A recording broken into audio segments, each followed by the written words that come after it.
Créer un programme VBA, c'est à la fois allier la forme et le fond pour concourir à un objectif. La forme, ça fait appel à des éléments de communication, l'objectif étant de créer des interfaces adaptées aux utilisateurs avec le bon vocabulaire, avec une charte, une esthétique qui va donner envie d'utiliser votre programme. Et le fond, bien sûr à ne pas négliger, dont l'objectif peut être de trouver des données dans une base, d'effectuer des calculs avec, et plus généralement de mettre en œuvre des algorithmes.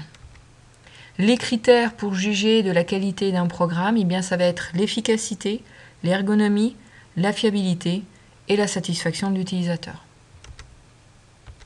L'efficacité, ça va être de faire des algorithmes qui vont être optimisés, qui vont permettre bien sûr d'atteindre l'objectif. Ça va être également d'avoir un programme clair, c'est-à-dire facile à relire. L'optimisation des instructions, vous allez voir du moins que quand on va enregistrer des macros, ce qui va être très utile, mais quand on va enregistrer des macros, il y a beaucoup de lignes d'instructions qui sont superflues. Donc ça, il faut les enlever, avoir un code le plus optimisé possible.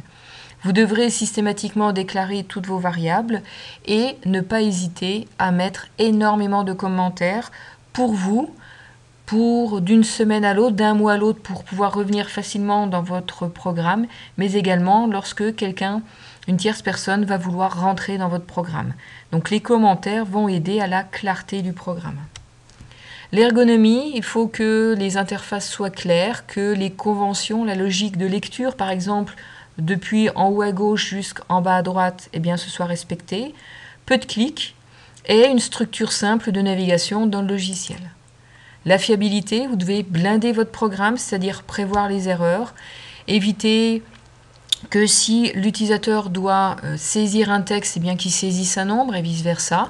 Donc d'où une recherche vraiment importante dans les objets, les contrôles de formulaire que vous allez utiliser. Enfin, la méthodologie, d'abord, pour pouvoir écrire des instructions, il vous faut forcément avoir écrit un algorithme, donc avoir du pseudocode sur papier. Pour la partie mise en forme, il faut avoir le plan du logiciel sur papier également, une sorte de graphique dans lequel vous allez présenter sommairement les interfaces visuelles avec lesquelles votre utilisateur va naviguer.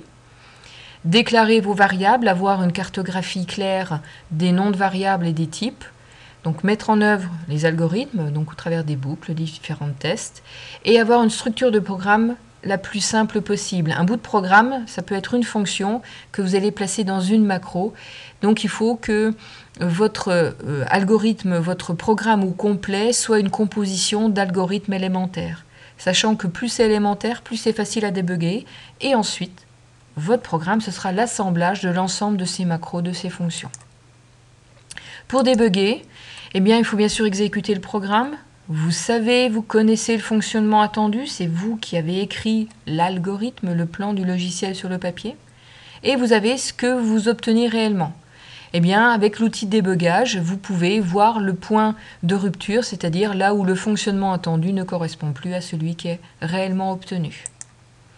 Adapter et valider, mettre des commentaires, je vous conseille néanmoins de le faire pendant l'écriture, la mise en œuvre des algorithmes, et soumettre le programme à un utilisateur lambda, puisque vous connaissez parfaitement votre programme, ce qui fait que vous allez cliquer sans même réfléchir. Vous allez carrément pouvoir utiliser votre programme les yeux fermés.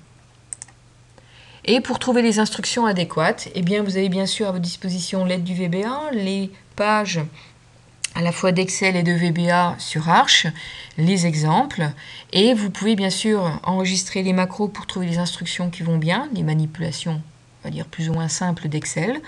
Et puis vous avez également à votre disposition le net, et il y a énormément de forums, de sites web qui sont très bien faits, très bien écrits. Et comme j'ai l'habitude de dire, c'est bien liable si quelqu'un n'a pas eu le même problème que vous auparavant.